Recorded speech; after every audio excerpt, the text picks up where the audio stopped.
Zero. Do it. 10 0102110122222021021102111. 1022122201112 01212121210 01211 00100 10122 20222 12012 12111 21011 20022 01202. This number is 2031699. Did you notice the decimal point? Yes, I decided to ignore it because the website I used for calculation didn't spike it, so I used everything beyond it because Dagyo, that's why. Boo. And because it is an odd number, I will have another drink. LMAO. Page 62, and finally there is actual clop. Why didn't you wait for page 69, fucking shitlord casuals? Little cult. I taught you fuckers better. It was page 34, but it got pushed down. This is fun. Oh my. One. Very much one. Yeah, now it's page 85. 98. Numbers have no meaning anymore. Plentiful equine masturbatorial aids. Show me what you got. Get swifty. Careful. There's probably equine sexy pictures of them getting shifty. Pull down your pants and your panties and stuff on the floor. Yeah. Are y'all ready for this? Not even an X-bone. Must be the leftovers. Yes. I guess Lyra got boned. Not even, though. Them's be 360s. Tiny, underage crotch tits. http://derpyburu.org/task/hexapod alien pony. That was tamer than I expected. Fuck this and fuck you guys. Drive me to depression and booze. Mostly booze. And fuck you too, random citizen. That was, man, fuck this text. You can't tell the difference between lowercase and uppercase. This better? There we go. Nice. An MLA standard. If you use lowercase, you're a goddamn fucking plebe. Such grammar, many Nazi, wow. Go gas some children or something. It is good for putting emphasis on certain words. You can still do emphasis in caps, just backwards. You're wrong, though. Emphasis only works if the words you are emphasizing is bigger or somehow else more pronounced than the words around it. Once upon a time, in a far-off corner of the internet, there existed a magical little place. It was not a loud website, trumpeting its existence to the world at large. No, it did little to advertise itself, besides a few posts from time to time to interest parties. But this was not a problem. You see, this little corner of the web needed no advertisement, no loud, raucous barker to announce its existence. Anyone who was meant to be there found their way there. Such was the nature of this website. None could really consider it a sophisticated destination. If you were coming here to find yourself intelligent conversation and cool heads, you weren't looking properly. This website was silly, unconstrained, you might say. The users cared little for what others thought of them, and it was quite evident in their behavior. But still, they were happy. They could act as crazy as they wanted, and yet still no hard feelings were had. Why? Because they were friends. Family, almost. And that surpassed any silly little quarrels they might have had. That's a lesson you all should learn, that no matter what you may think, how you may act, all of these things are silly trifles in the true face of friendship. And then there's Berrytube. Oh god, Berrytube. Fucking crazy fuckheads. Dear Princess Ecades, today we are the intentionally useful information posters the internet doesn't need and never deserved. I got it. Today I learned you can put GIFs in Google Docs. You can put everything in Google Docs. Hey, where'd the porn go? Hot. Saving to desktop new wallpaper.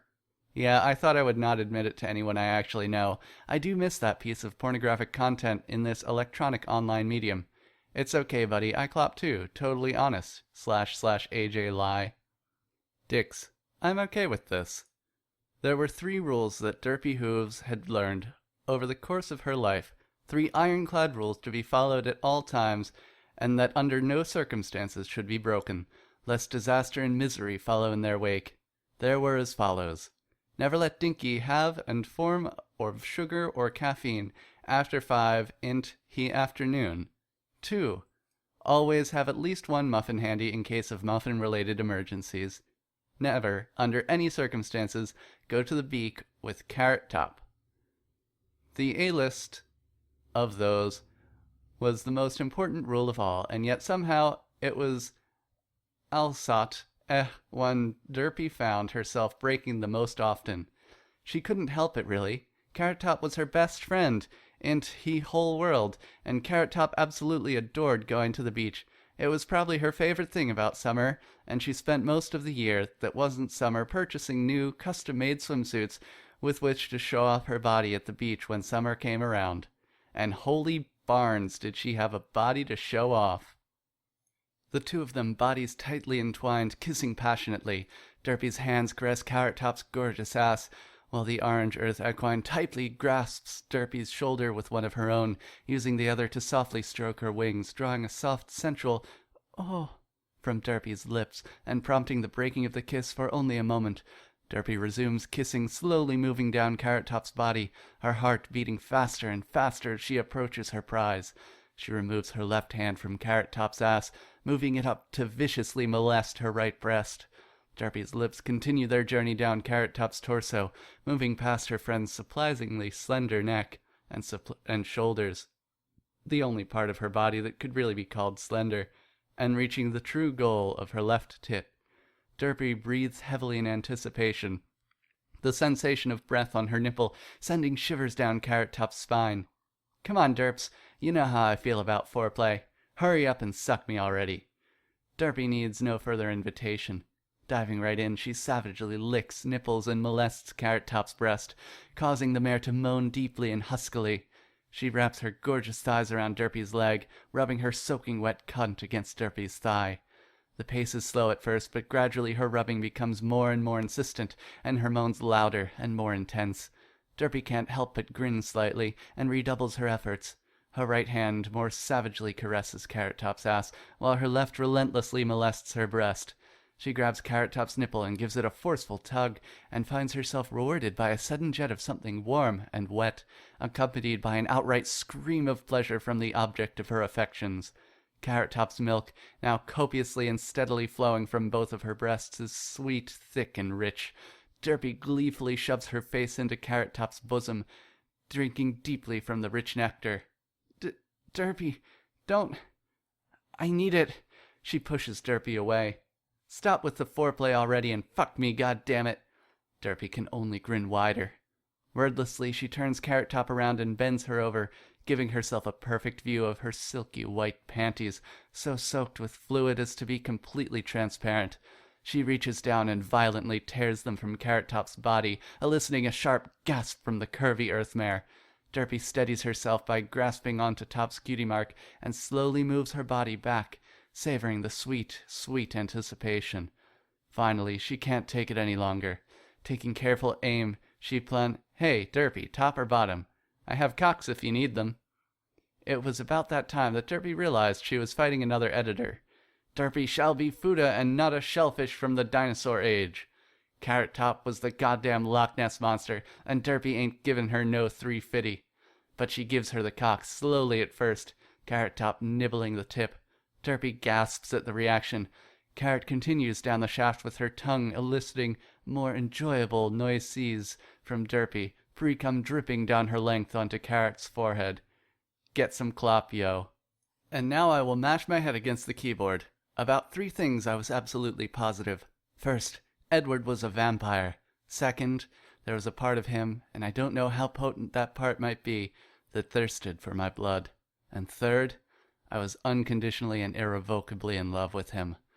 There were 1,000 things to be done as Brayburn was preparing for his guest lecture about sex ed and gay cowboy shit at the local community college.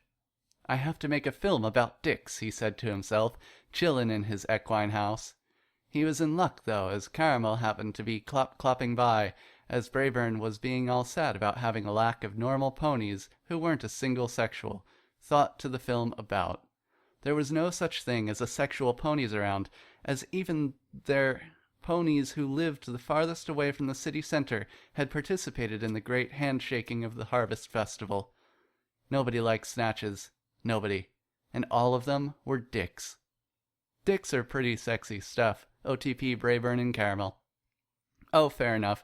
Everybody is gay for Brayburn. Okay, go ahead. We'll stop. I shall find out who is typing random editor. And do what exactly? Pay tell. What will you do? Find you, seduce you, and cuddle until the sun rises. Happy now? Do it, faggot. 1v1 me, bro. This is just a Smurf account. My real account is a Diamond 2. Diamond 2 ain't shit, League player. It's a dying game. Righto is corrupt, and the pro League players argue amongst themselves like it was some Kardashian-type show. Nothing will stop my love for you, editor. Please name yourself. I name thee Carrionite. I claim this white space in the name of Princess What's-Her-Cunt. Goth Equine. Hot. I love eating pussy. I claim this claim this sentence space in the name of Satan Ants, on behalf of Mars. I think this pony is cute, and I feel a bit guilty since I've jerked off to her like 4 times, but I have no idea what her name is. Fan name is Moonlight Raven. I want drunk Fluttershy. 10 out of 10 would flutter her shy so hard. Fuck it, I'm tired. Bye, faggots. Fancy a cuddle? I'm lonely. Less than 3. Why stop at a cuddle? Because I don't even know YouTuber, that's why. Lewd. Time to cuddle myself to sleep. Wow, such pathetic. On a completely unrelated note, I'm so touching myself tonight. We should try to convince a publisher to print this into a book. Or we could just self-publish it like 4chan did with their Daring Do series. Some pages disappeared. Also, I'm checking those digits as a spooky ghost took them. Ah, maybe it was Candlejack. Yeah, no. Holy shit, you're right. Is that a snip? I name thee Carrionite. So that's what I had Control-V'd. Stallman in Equestria. Go! Who is Stallman? Once upon a time, Richard Stahl, the Wall Man, was lamenting the recent and devastating loss of his digital divegrass team. He had retreated into his own corner of the dark web in order to brood. His skills as a goalie had pushed every fiber of his being, and even now, after the fanfare of the opposing team, his stalwart abs, wide as masculinity will allow, beaded with a dewy, musky afterglow of the most physical of competitions. But though his body was rippling and taut, it was yet not enough to stop the onslaught of /MLP's best pony and rape. The humiliation of being outplayed by a cancer containment board had taunted his very soul. Thus Richard falls to melancholy. The wall had crumbled to a ruin. He stared longingly into the void of Bitcoin transactions and child porn collections of his corner of the dark web and gave a deep, guttural sigh. But the sigh was punctuated by a familiar, but not entirely invited ejaculation. I just don't know what went wrong. There stood the star goalie of the team that had served Stallman's severe beatdown, the safest hooves herself. Her slender frame was toned to a perfection that even the most staunch of rivals couldn't help but take note. She was his complete antithesis. Where she was spry and flexible, he was stout and unmoving. Their bodies had both achieved a form in complete alignment with their psyche, both having achieved the peak of physical forms of their respective spheres of influence. Yet those spheres were so diametrically opposed they could never overlap. Or could they? She had made the first move, having invaded his domicile. Her first utterance amongst clenched lips intruded upon his respite, yet carried it with a message that resonated deeply within the muscled hulk of a man. It was only now that he realized his most reviled rival had shared his deepest angst. In the heated moments of the pre-game, key decisions were made that would make or break the performance of the upcoming show of force. 2 teams of ripped muscle took to the field of Olympiad battle, yet one spectacular show of force had failed to perform, and the perfection of the female form was left out. Humiliation had wrapped itself around the 2 champions of the divegrass field, drawing them ever closer. Despite the circumstances that fate had doled out, these 2 souls found a mutual attraction. The glint of Derpy's just off-center eye, the user-unfriendliness of Stallman's favored software, slowly becoming hardware upon the realization that the mare in front of her had more in common with him than any creature ever encountered before. Was nobody in this realm perfect? Did both seek a kind of perfection only to be usurped by the powers that be? The walls that had separated these 2 competitors slowly crumbled, as did the indomitable spirit once held by the wall. But, with the old spirit gone, dedicated to a mere game, pointless effort made into physical form by their wasted effort, a new spirit took hold. This spirit found its form within the amber eyes of the inviting mare, her breath getting slower after making her presence known to the absolute mass of depressed muscle. Despite his deflated status, he found second wind within the form of the gray presence before him. His arms, seemingly moving on their own, moved to embrace the voluptuous pony that had beset him. Interrupting her greeting, her face was immediately flushed with immense desire. She felt the intensity of his commitment as he drew her closer to his Herculean form. Her breath was stolen, but replaced by the heaving tempest that bellowed forth from the gargantuan goalie. The slow undulation of his powerful form against her tightened breasts, slowly filling her entire body, starting from her neck and slowly making its way towards her nethers, with the undeniable pleasure of being held by one who truly emphasized with her very being. Their connection could not be severed. This bond between pony and man reverberated through the dark web and created a ripple that would be felt throughout the cosmos. She shuddered as he felt his manhood erupt from its long rest, bolstered by the testosterone repressed by 1,000 sporting events. His pent-up girth cried for release, and Derpy hooves burned with a white-hot passion that had taken over her entire lion. A torturous eternity passed between the initial embrace and the sweet nothings he whispered into her ear. She was ready long before the words pierced her solace and drove her to a maddening lust. My goal, my eternal bastion, has been forever tainted by those who have betrayed your trust. Will you entreat me with the embrace of yours? No words would ever be needed. The intensity of her stare, locked dead on with the deepest dark of Stallman's eyes, could see beyond his shame. Their connection lacked but one critical component, the carnal embrace. Both parties dripping from anticipation, nods exchanged as only a formal afterthought. He thrust himself upon the gray bubbly pony.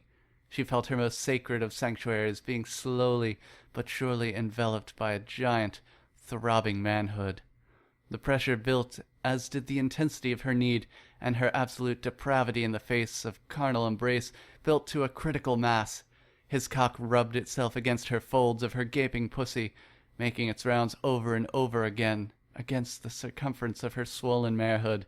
And then, with godly dexterity, he penetrated her deepest regions with one fell swoop. He plunged straight into her being, his entire length engulfed by the firm, yielding embrace of the mare who had lost her sanity in the absolute ecstasy of the intrusion of her deepest grip. Her cervix was suddenly assaulted by the titanic python of his god of dive-grass. She clinched, hard, driving the god to the peak of his mortal coil, forever securing her a place amongst his pantheon of sexual constitution. More, she had groaned in the slowest, most base of responses. Her instincts immediately taken over, gyrating her hips around the pillar of meat currently filling her insides to the brim. They both paused at the height of arousal, but only for a brief eternity. A flood of fluids burst forth from the partners as they had finally reached the peak of stimulation. Stallman, having regained his composure first, started pumping into the receptive cavern, the depths of which were fleshly explored by his member. Over and over did the wall shove his slickened tower into his goal. Derpy hooves, in a state of indescribable bliss, as a gargantuan mass spread her very body apart, was entirely oblivious to the multitude of goals being scored against her. This was no longer a trite competition of numbers based on an arbitrary system of awards. This was true passion. This was a game with no losers that they could both win. This was heaven incarnate. Stallman's pulsating length could only stand so much. Despite the legendary performance given to Derpy's salivating privates, the inevitability of their work of passion was felt within his very core. A pressure felt by both parties as they reached a climax that could only be described by the most tantalizing of epic poetry. Sing to me, O muse of the eternal burning pyre that builds the passion felt between this bulwark of a man and a goddess of the night. The culmination of this passion was felt beyond the meager realms in which these two mortal, yet digital beings resided. The explosion of sexual prowess was felt like a supernova, one after the other, as Stallman pumped his seed into the awaiting beauty of his universe. All of their previous worries had melted away, as their collective orgasm washed away the stresses of the virtual dive grass. The afterglow of their lovemaking could satisfy mere mortals for a lifetime, but these two immortal souls of the sexual plane of existence only desired more.